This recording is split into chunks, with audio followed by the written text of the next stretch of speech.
Salam kanalımızın değerli izleyicileri. Oracle PLSQL kursumuzun bu dersinde Oracle PLSQL'de stored prosedürleri izah etmeye başlayırıq. PLSQL'de stored prosedur, yani saxlanılmış prosedur yaratmaq üçün aşağıdakı addımları izləyəcəyik. Birinci, cədvəlləri yaratmaq. İkinci addım, məlumat əlavə etmək. Üçüncü addım, stored prosedur yaratmaq və çağırmaq. Stored prosedurlarla biz keçən dərslərimizdən artıq tanışıq, lakin bu dərslərdə artıq biz stored prosedurları daha dərinləməsinə öyrənəcəyik. Gəlin cədvəllərimizi yaradaq.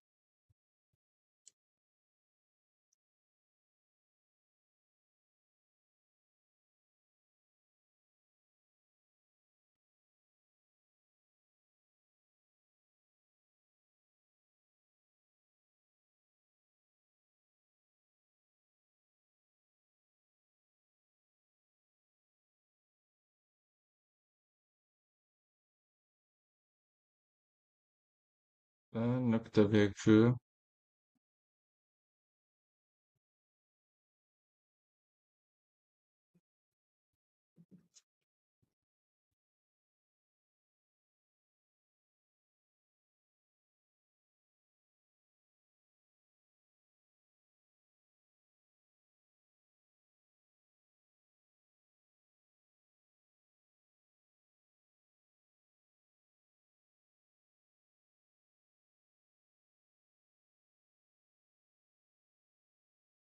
Cədvəlimizi əgər varsa birinci drop edək.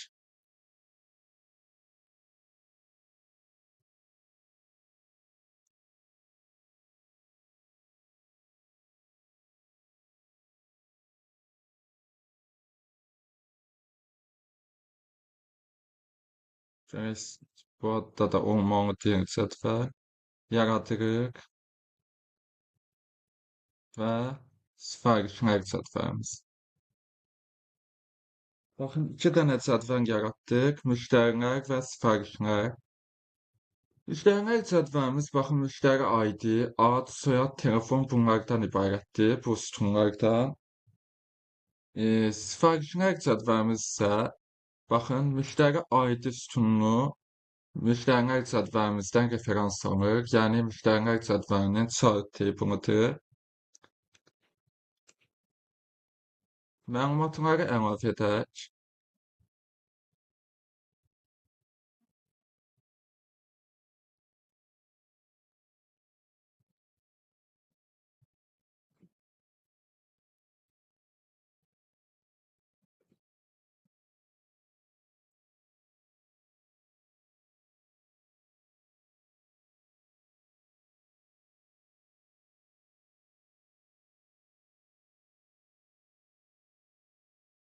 Məlumatları insert etdik.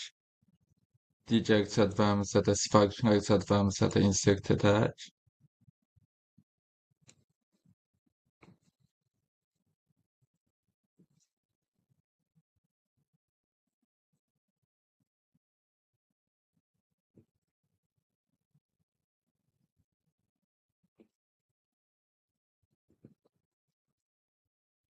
Commit edək.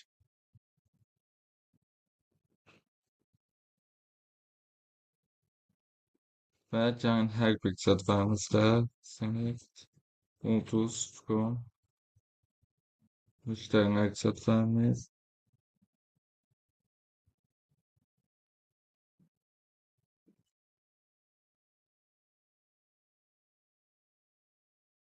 Cədvəlimiz, baxın, müştərilər cədvəlimiz məlumatlar uğurla insert olunub və sifarişlər cədvəlimizə də uğurla insert olunub.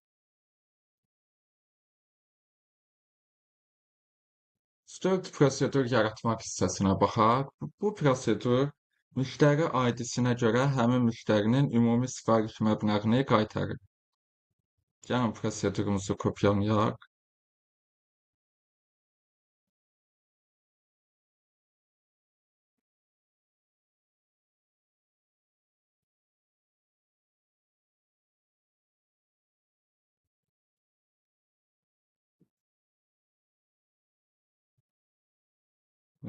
Testten kopyalayayım bura.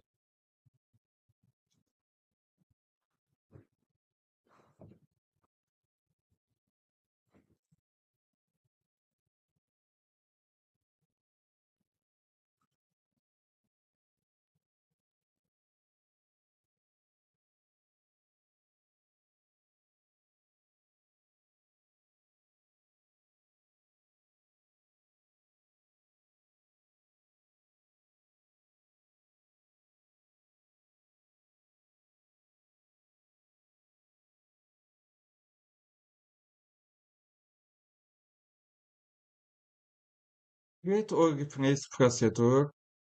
Prosedürümüzün adı müşteri sifariş toplama. Bu adını bir prosedür yaratılacaq. Create yazsaq sadəcə baxın create prosedürün adı yazıb yaratsaq və əgər burada sxemada baxın prosedürün altında bu adda prosedür yoxdursa, bunu uğruna yaradacaq. Ancaq yox, əgər bu adda bir obyekt burada mövcuddursa, hal-hazırda məlumat bazamızdakı sxemamızın altında mövcuddursa və biz sadəcə bunu create prosedur adı olaraq vermişiksə, bizə exception qaytaracaq ki, bu adda obyekt artıq mövcuddur. Lakin create or replace yazıb yaratdıqda isə, əgər bu adda başqa bir obyekt mövcuddursa, həmin mövcud obyekti bu yenisi ilə əvəz edəcək, yəni dəyişəcək, heç bir exception error çıxmayacaq.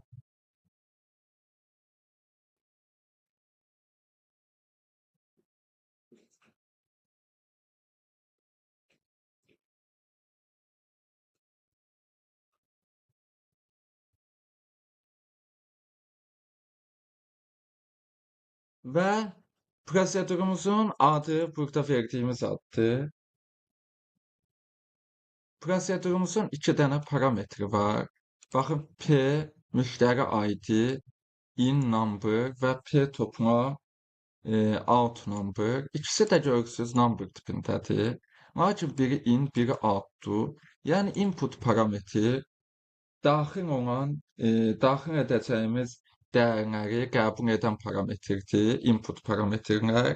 Prosedurlarımızdakı out parametrlər isə hər hansı bir dəyər qaytaran parametrlərdir. Bu P- yazılmamış qanunda proqramlaşdırmada yaza da bilərik, yazmaya da bilərik. Lakin P- parametrin adını veririk. Təbii ki, adına görə olur ki, onun görəcəyi işi bildirsin. Mümkün qədər ada baxanda başa düşmək olsun ki, nə iş görəcək. Və P də onun parametri olduğunu bildirmək üçündür. Baxın, bir sözünə input parametri var number tipində P müştəri ID adını və output parametri var number tipində P toplam adını. Prosedurumuzun gövdə hissəsində görək nə iş görmüşük. Baxın, bu select. Bu selectdə baxaq nə iş görmür. Select NVN son məbləğ 0 into P toplam from sifarişlər cədvəlindən məbləğ sütunlarının sumunu, yəni sum funksiyası ilə cəmini, bütün məbləğ sütunları üzrə cəmi select edirik. Əgər belə bir nəticə qayıdırsa, null deyilsə, bunu o dəyərini qaytarır. Yox, nuldursa, yəni belə bir dəyər qayıtmırsa, 0 verir. NVN-ə 0 veririk. Və bu qayıdan dəyəri, bizdə buradakı qayıdan dəyəri into ilə mənimsədirik P toplam dəyişənimizə, output parametrimiz ki var, prosedurda ona və şərtdə var ki, müştəri ID bərabər P müştəri ID. Buradan bu input parametrinə girdiyimiz dəyər neçədirsə, müştəri ID-si ona bərabər olan sətirlərdəki məbləğlərin cəmini tapırıq. Prosedurumuz bundan ibarətdir. Create edirik, baxın yaradıldı. Gəlirik prosedurun altına, refresh edirik, açırıq. Müştəri sifariş toplam, baxın, uğurla yaradılıbdır həmin prosedurumuz. Davam edək. Proseduru çağırmaq və nəticəni yoxlamaq. PNSQ blokunda proseduru çağıraraq bir müştərinin ümumi sifariş məbləğini tapırıq.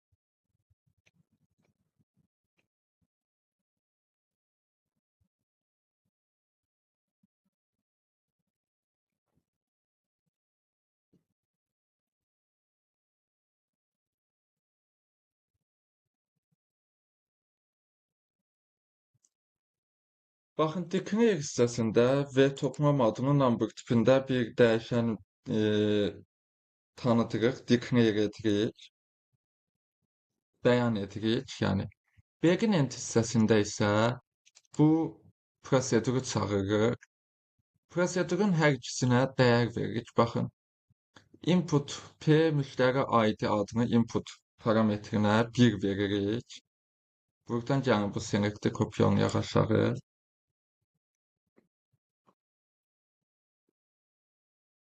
Bura veririk 1.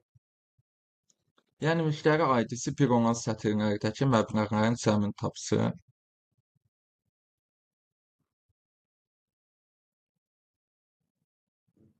Bu int onu yığışdıraq. Baxın, məbləğlərin cəmi budur. Bunu mənimsədirik bu V toplama. Necə ki, prosedurun özündə P toplama mənimsədirdi. P toplama yerinə output parametrinə biz burada V toplam verdik. Mənimsədirik buna və bunu ekrana çap edirik. Ekrana, niyə eləmədi? Ona görə ki,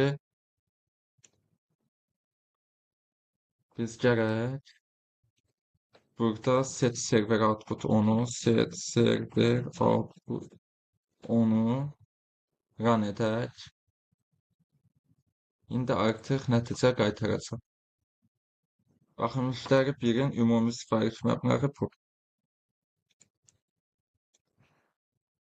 İzahına baxaq.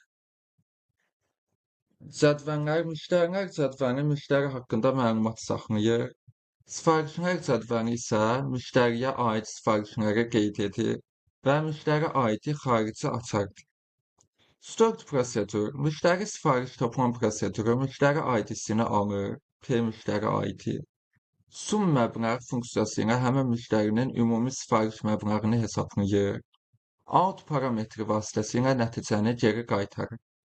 Çağırma, PNSQ blokunda proseduru çağırıb, DBMS output.put layinə nəticəni ekrana çıxarırıq.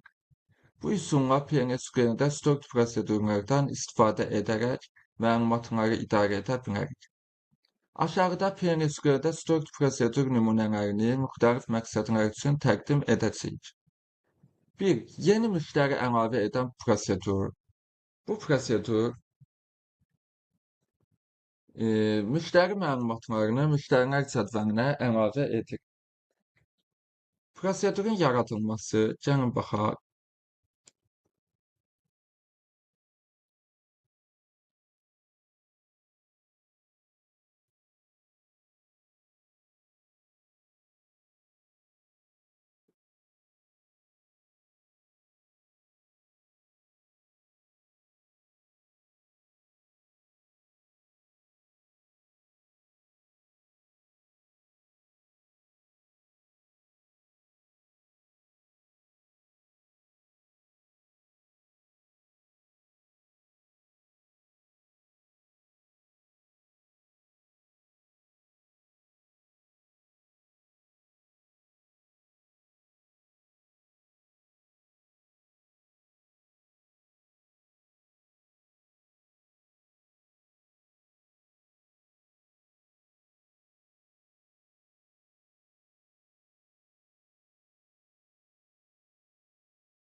Create or replace prosedur, yeni müştəri əlavə et adlı prosedur yazırıq. Və prosedurumuzun parametrləri var. P müştəri ID number tipindədir. P ad varchar 2 tipindədir. P soyad varchar 2 tipindədir. P telefon varchar 2 tipindədir. Və hər biri də input parametridir. Yəni daxil edilən parametrdir.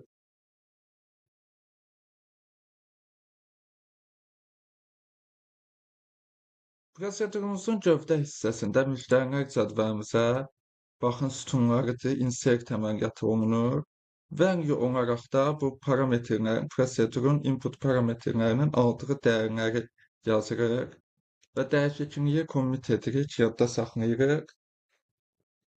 Prosedurumuz sadəcə bundan ibarətdir. Input parametrləri alınır və müştərilər cədvəlimizə həmin parametrlərin aldığı dəyərləri insert edir. Prosedurumuzu yaradaq. Gəlirik prosedurun üzərinə. Yeni müştəri əlavə et. Baxın, prosedurumuz uğurla yaradılıb. Və proseduru çağırmaq.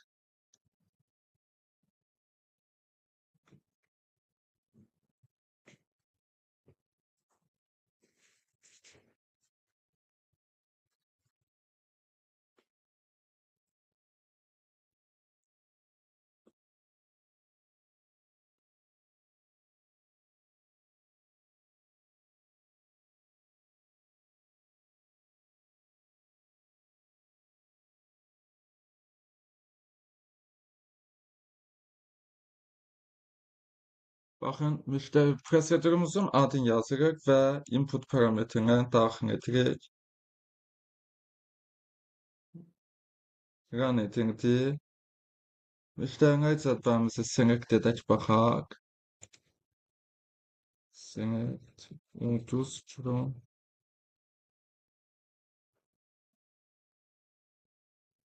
Baxın, 3-cü sətirdə uğurla əlavə edilib. 3 Orxan Hüseynov bu. Nömrədə bu. İzah bu prosedur müştərinin ID, adı, soyadı və telefon nömrəsini qəbul edərək müştərilər cədvəlinə yeni bir müştəri əlavə edir.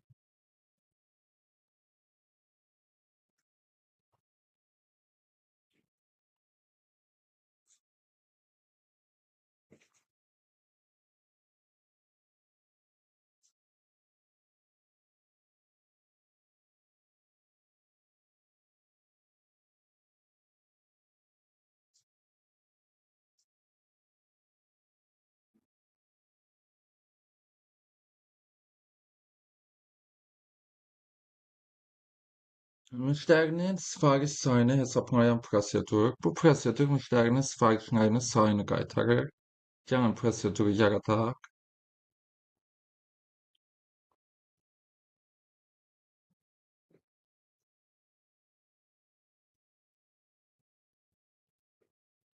Create or replace prosedur. Prosedurumuzun adı.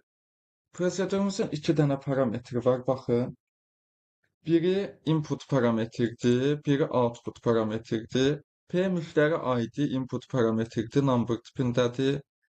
Yəni bu prosedura daxil ediləcək parametrdir. Dəyəri, bu parametrin dəyəri prosedurumuza daxil edilir.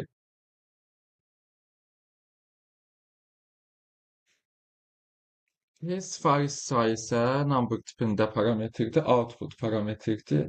Yəni bu prosedurumuzdan dəyəri qaytaran bir parametrdir. Begin-end hissəsində baxın, bu select-dən qayıdan nəticəni qaytarır. Baxaq bir dənə bu nəticə select-də. Select count ulduz from sifarişlər. Sifarişlər cədvəlində müştəri ID-si həmin prosedurun, baxın, qəbul etdiyi bu P müştəri ID parametrinin dəyərinə bərabər olan sətirlərin sayını qaytarır. Deməli, P müştəri ID parametrinin aldığı dəyərə bərabər olan, müştəri ID-si buna bərabər olan sətirlərin sayını qaytarır və onu bu output parametrimizə mənimsədir və nəticə olaraq qaytaran bir prosedurdur. Senekdə aşağı kopyalayaq.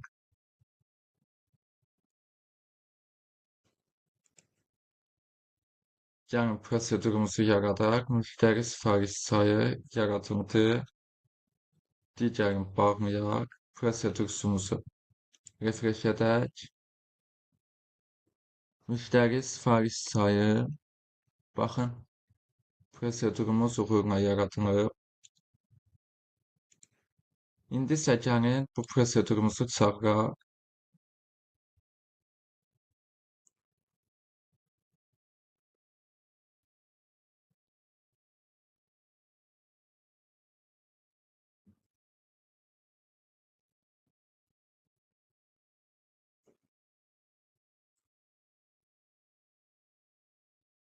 Baxın, V sifariş sayı number tipində bir dəyişən bəyan edirik və bu dəyişənimiz PNSQ blokumuzun gövdə hissəsində bu prosedurumuzu çağırırıq. Buna dəyər olaraq input parametrinə dəyər olaraq 1 yazırıq. Baxın 1. Müştəri ID-si 1 olan sətirlərin sayı. Bu intonu yığışdıraq. Bir dənədir cəmi. Onu mənimsədirik. Baxın, V sifariş sayına və ekrana çap edirik. Müştəri 1-in sifariş sayı 1. İzah bu prosedur müştəri ID-sini qəbul edir və onun sifarişlərinin sayını qaytarır. Sifariş məbləğini yeniləyən prosedur. Bu prosedur müəyyən bir sifarişin məbləğini yeniləyir.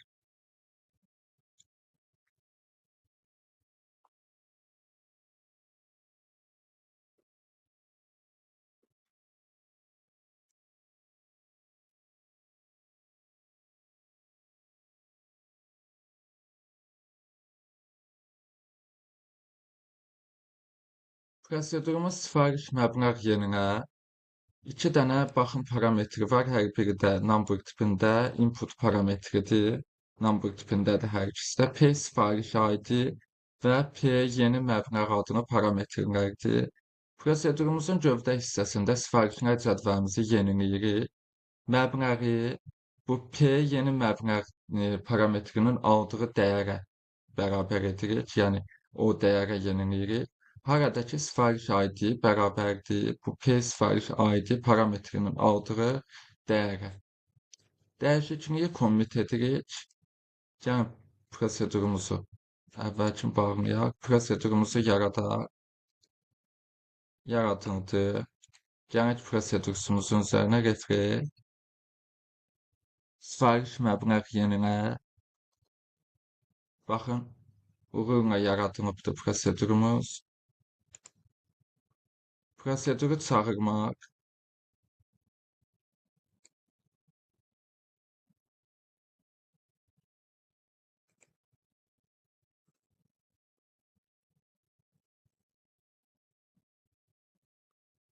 Proseduru çağıranda parametr olaraq, deməli P sifariş ID parametr olaraq 101 veririk. Yəni sifarişlər cədvəlində məbləği 101-ə yenilə. Yox, 175-ə yenilə, buna yenilə məbləği. Haradakı sifariş ID bərabərdir 101-ə. Sifariş ID-si 101 olan sətirdə məbləği bununla redaktə et. Refresh bir dəfə run etdi. Gəlirik sifarişlər cədvəlimizə. Select edib baxaq. Ulduz Pro sifarişlər.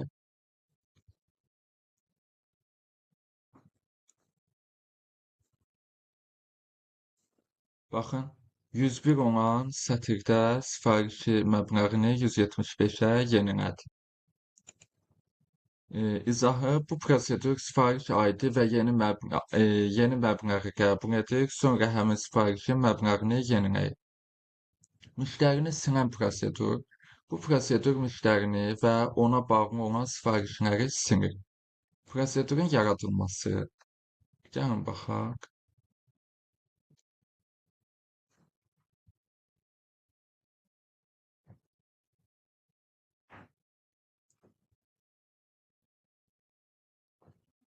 Müştəri sizin adını prosedurdur. Bir dənə cəm parametr alınır. P müştəri ID adını parametr number tipindədir. Input parametridir. Baxın. Prosedurun gövdə hissəsində delete from sifarişlər cədvəlinə sil. Haradakı müştəri ID-si P müştəri ID. Baxın bu parametrin dəyərinə bərabər. Deməli, P müştəri ID adını parametrin dəyərinə bərabər olan sətirlərdəki müştəri ID-si buna bərabər olan sətirlərdəki sifarişləri sil. Delete from müştərilər və müştərilərdən həmçinin sil. Haradakı müştəri ID-si bu parametrin dəyərinə bərabərdir.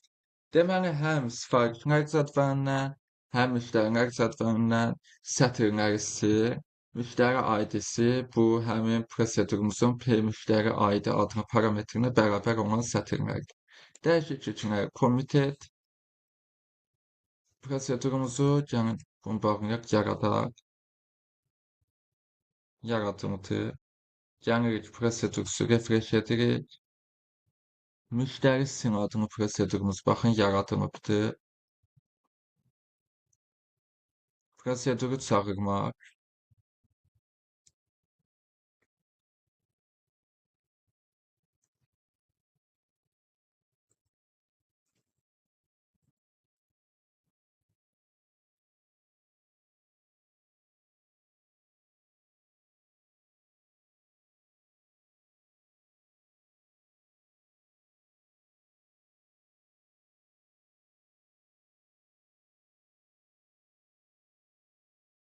İkinci sətirdəki baxın müştəri ID-si 2 olan sətri siləcəyik. Run edək. Uğurla refresh prosedur icra olundu. İndi sifarişlər cədvəlimizi və müştərilər cədvəlimizə baxaq. Select ulduz pro.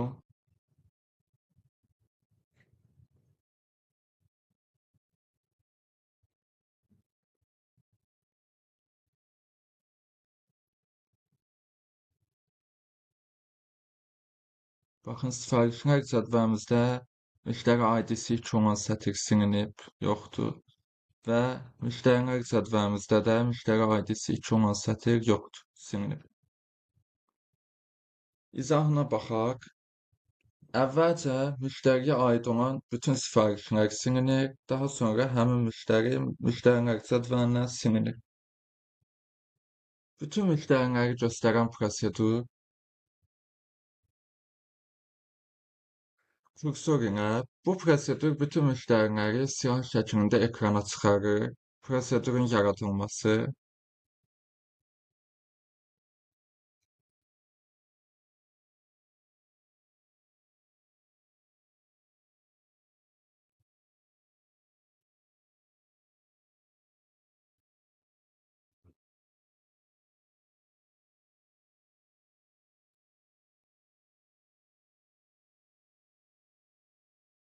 Prosedurumuzu bütün müştəriləri göstər adlı prosedurumuzu yaradırıq. Demək, S müştərilər adını kursor bəyan edirik. Bu kursor nə edir? Müştərilər cədvəlimizdə müştəri ID, ad, soyad, telefonu select edir. Baxın, bu selectin nəticəsini doldurur həmin bu S müştərilər adını kursora və V müştəri ID adını number tipində dəyişən bəyan edirik. V ad, V soyad, V telefon adını da varchar 50 tipində dəyişənlər bəyan edirik.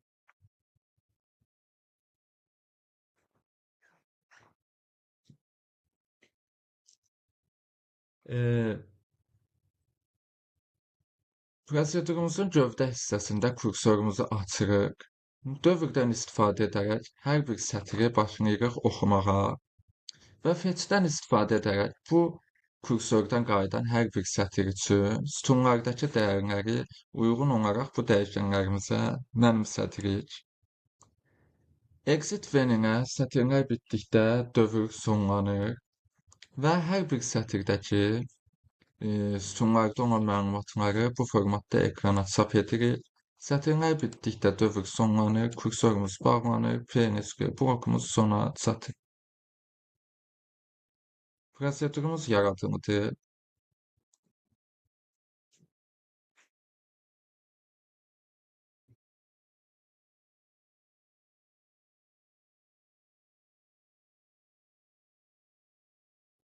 Prosedur bütün müşterileri gösterdi. Refresh edirik prosedürsü.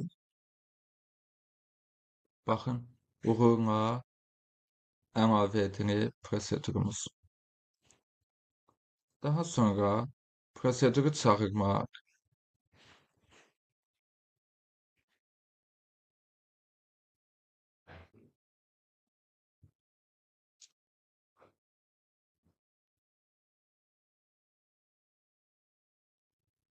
proseduru çağıranda bütün nəticəni baxın belə görəcəyik. Kursor istifadə edərək bütün müştəriləri oxuyuruq. DBMS output.putline vasitəsilə məlumatları ekrana çap edirik. Ümumi nəticə yuxarıdakı nümunələr PNSQL-də stored prosedurların əsas istifadələrini göstərdi. Məlumat əlavə etmək, yeni müştəri əlavə et. Məlumatı hesablamaq, müştəri sifariş sayı. Məlumatı yeniləmək, sifariş məbləğ yenilə. Məlumatı silmək, müştəri sil. Məlumatları göstərə bilmək, bütün müştəriləri göstər. Bu adlı prosedurlar yaratdıq və hər birinin nə iş gördüyünü ətraflı izah etdik. Bu prosedurlar real tətbiqlərdə bank sistemləri, e-ticarət platformaları və müştəri idarəetmə sistemləri üçün çox faydalıdır. Prosedurlar haqqında bu dərsdə deyəcəyimiz bu qədər. İnanıram ki, prosedurlara yaxşı bir giriş etmiş olduq. Onsuz da əvvəlki dərslərdən bilirdik. Sadəcə bu dərs daha detallı şəkildə prosedurun nə olduğunu öyrənmiş olduq. Hər hansı bir sual olarsa videonun altına rəy bölməsinə qeyd edə bilərsiniz. Hər dərs olduğu kimi bu dərsdə istifadə etdiyim nümunə kodları videonun altına yerləşdirəcəm. İstəyən hər kəs oradan yükləyib baxa bilər. Təbii ki, bunu məsləhət görmürəm. Videoya baxa-baxa özünüzün yazmağınız və hər hansı bir problem, exceptionla qarşılaşdıqda özünüzün araşdırıb aradan qaldırmağa çalışmağınızı məsləhət görürəm. Çünki belə olduqda həm araşdırma qabiliyyətiniz inkişaf edir, həm mövzu daha çox aydın olmuş olur, daha rahat mənimsənilir, həm də uzun müddət yadda qalan olur. Bu dərs deyəcəklərim bu qədər. Əgər videolarım faydalı gəlirsə bəyənməyi, rəylər yazmağı və kanalıma abunə olub paylaşmağı unutmayın ki, çox insan baxıb faydalana bilsin. Növbəti dərslərimizdə görüşənədək.